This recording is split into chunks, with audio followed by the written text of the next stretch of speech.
Well, hello guys, this is your girl Diva Fashionista, and I'm bringing you something different. Topics like this I tend to shy away from on my channel, even when I have an opinion, even when I feel passionate, which this is something I feel passionately about. I tend to shy away from it because I feel like a lot of time it brings unwanted and unnecessary negativity and drama, which I try to stay away from. But I really do feel passionate about this as a mother, as a sister, a daughter, a black woman.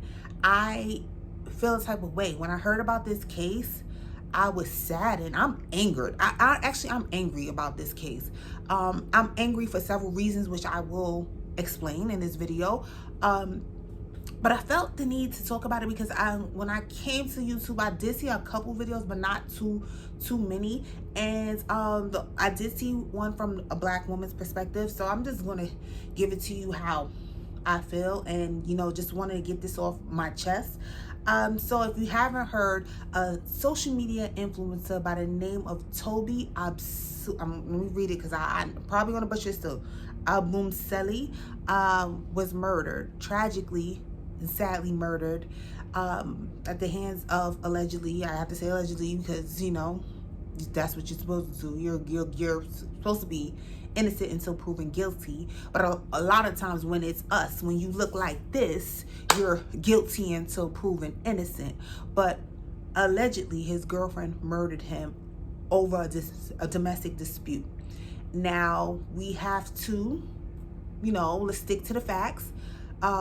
Toby, his real name being Christian, but he went by Toby for whatever reason. Christian is a black man, more specifically he's from Nigeria. Now, to me, if I didn't know that, if I didn't see his name, I wouldn't have guessed. He just comes across and appears as a black man to me. He shows up in the world as just a black man, and we're going to circle back to that point, how you show up into the world, which is one of the reasons why I am upset about this. And Courtney, the girlfriend, is white. Now, some of his tweets have been pulled up, and there's a lot of praise for white women, white people in general, which is not a problem for me. So before anyone gets in here and be like, oh, you're allowed to have a preference, it's not about a preference. I, for one, don't care who anyone is dating. Like, I'm not like that. I don't hate anyone for anything, like race, ethnicity. I don't hate people for that. I don't dislike people because they come from a certain background. I dislike people for their works. I'ma dislike you because of who you are as a person. I'ma dislike you because of how you treated me specifically. I'm not I don't like Jewish people. I don't like no. She don't do that. She loves everybody.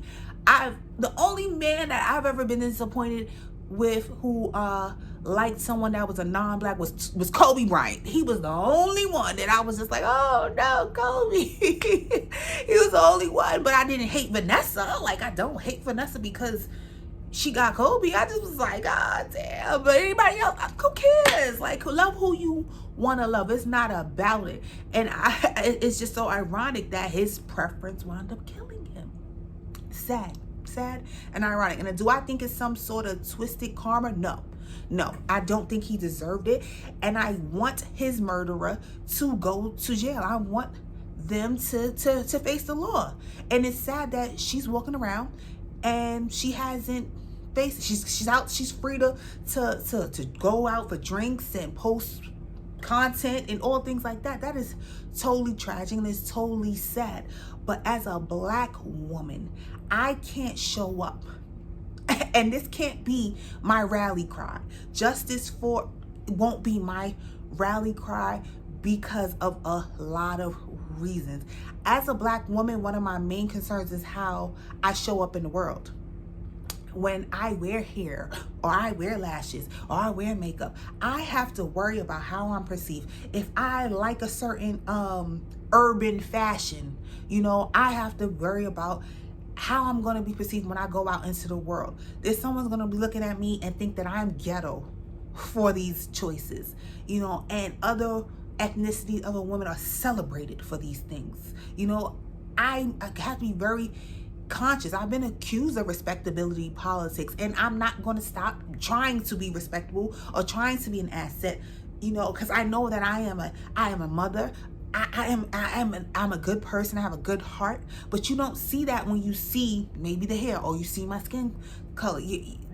It's so many negative connotations, so many negative perceptions about us out there.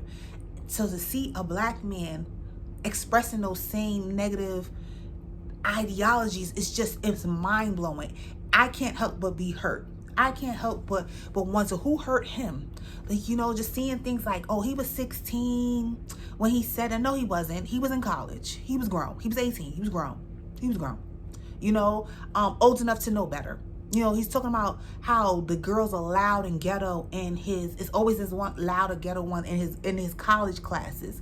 He's not a child, he was a child. And I'm grateful to have grown up in a time where I didn't have social media. I didn't have, I probably would have said some crazy stuff. You know, even how I showed up on social media years ago when I was younger, I probably was problematic, but I never disparaged anyone. You know, as a black woman, it was in Malcolm X that said we like at the bottom. Like, it's like, even so, I'm sorry, lipstick on my hand, I spilled the video. So it's like, we're at the bottom. Like, where do we have allies? Where do we have a safe haven? If we can't even find a safe haven in our men, you know, our men are even telling us that we need to seek help. We need therapy because we're saying that this is not our fight. This is not our fight.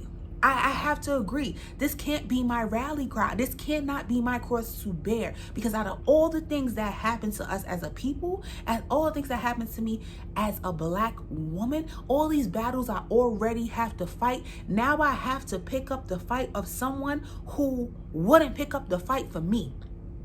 That if I would have died or someone like me would have died, he wouldn't bat an eye.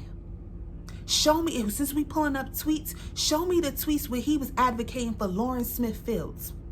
We have an example of someone where the shoe is on the other foot. It's the same situation. Black woman dies after being with a white man. The white man is walking free. Show me where he was like, we need justice for her, or did he not care? So to say for us to now rally for justice for this person, you got to understand why we want to sit this one out. You got to understand we don't have allies. We're at the bottom of the totem pole. There's always someone coming for us and attacking us. You know, now it's our black men. Now it's these podcasters talking about they don't like Shaniquas and darkies and this and that. Where do we have an ally? So now we're speaking to each other. We're not telling you not to feel passionate. We're not telling you not to go out and rally for justice. If you feel passionately about this and you feel that he needs justice, then you need to go out and you need to seek it. You be his voice. You go ahead. But us black women speaking to another black woman and saying, hey sis, sit this one out. Because we're always quick to throw on our cape for everybody. We throw on our cape for everyone. We've been the mammies. We've been the nannies, even to this day, to any and everyone. Everyone can come to us and seek solitude. You know, everyone can come to us and we're going to be there and we're going to protect them. But where do we get protection? If we're speaking to each other and we're saying, sis, sit this one out. This is not our fight, sis. That's us. That's us having an ally, being allies to each other, because we don't have allies. You know, let's get on this raggedy bitch, because I'm going to talk about her. Because I feel like another reason why I can't get out there and be on a battlefield is because the same decisions that I make, the same fashion decision, it's all fashion because it wipes off, it comes off. You know, I'm being told by men that look like me, black men, got mamas that look like me. I'm being told, why you wear that fake hair? Why don't you get hair, if you're going to wear weaves or extensions, why don't you get your own texture? Oh, why do y'all wear those ridiculous lashes? Why do you wear those nails? It's ghetto. Those are things, when I do it, it's ghetto. But this white woman, she gets to make the same decision. She gets to wear the nails and the hair, and she's praised. She has how many followers on? Like, and it's same thing. But I'm being told it's not my culture, which it is. This is what we do. We invent a lot of this stuff. We are the innovators. You know, you see people like the Kardashians be able to just copy us and take it and run and become millions and billionaires with it. And we're disparaged. And we're being disparaged by our own people. Like, oh, you're ghetto. That's ghetto. This is ghetto. That's ghetto. But when they wear it, you know, she can go ahead and take it. She could go on and bust it on OnlyFans. And it's, woo, you go, girl. Yes, queen. But me, it's, you're ghetto. Or, oh, that's nasty. Or I don't like that. I don't like y'all we're wearing ghetto loud chicks. Like, I'm not even allowed. But if I choose to wear these things, this is how I'm going to be perceived. I can't even have things that I enjoy without being disparaged, you know. And I hear a lot of men say, you know, oh, how us women are, you know. A lot of that stuff wasn't us. A lot of that stuff was our mama and them. Those was the 90s. Those were 90s women that was going around saying they don't need no man. But they wasn't saying they don't need no black man. They were saying they don't need no man. They were strong, independent women. They never said, I don't need no black man. I don't like no black man. They never said black men ain't ish. They were saying men ish wasn't ish. That was a generalization, but that was my mama and them. I shouldn't have to deal with the backlash of what my mama and them said. That was them. That is not me. That is not us. Like, so if y'all hurt or y'all mad because of stuff that they were saying in the 90s and it was anti-male sentiment, it was anti-male. Let's just be specific. It was anti-male. You guys are attacking us as black women. You know, saying that, oh, seek help, oh, get help, because I don't want to pick up this fight. This is not my fight. This is not. I want justice. I feel so bad. My heart goes out to that mother. As a mother, my heart goes out to that mother. I shed tears for her. For the hurt that she must be feeling and the hurt that her family must be feeling. I'm so sorry, because come on, I'm expecting. I'm sorry. As a mom, I couldn't imagine. You know, I couldn't imagine as a mom. You know, I feel bad for her. I feel bad for him as well, because no one deserves to die in that way.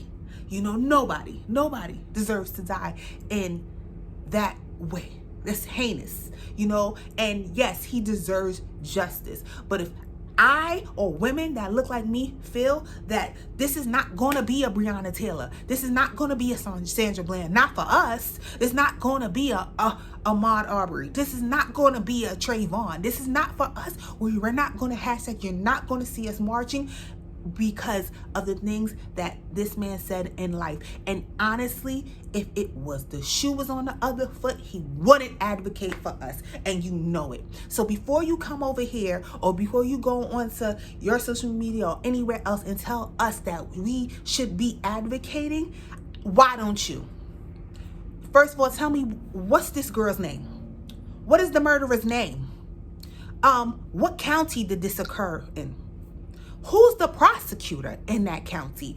Who's the chief? Who's the chief of police? Reach out to all those people. Before you come to me and tell me what I should or should not be, find out who those people are, reach out to them and ask them why they're not advocating for justice. Seek them and try to change their mind before you come to a black woman or a woman or anyone who says, not my fight. I want you to go to them first. Seek them out first and change their mind and ask them why they're not doing anything about it before you come to one of us and ask us why we're not doing anything about it. And this is why I feel the way I feel, the way I do. And I'm angry. I'm upset. I pray for justice in this situation, but I can't pick up the cross. Not my cross to bear. I'm sorry. I can't do it. I can't. You know, that's all I have to say on the subject, and I'm really upset and I'm really emotional, so I'm going to leave it there. Good night.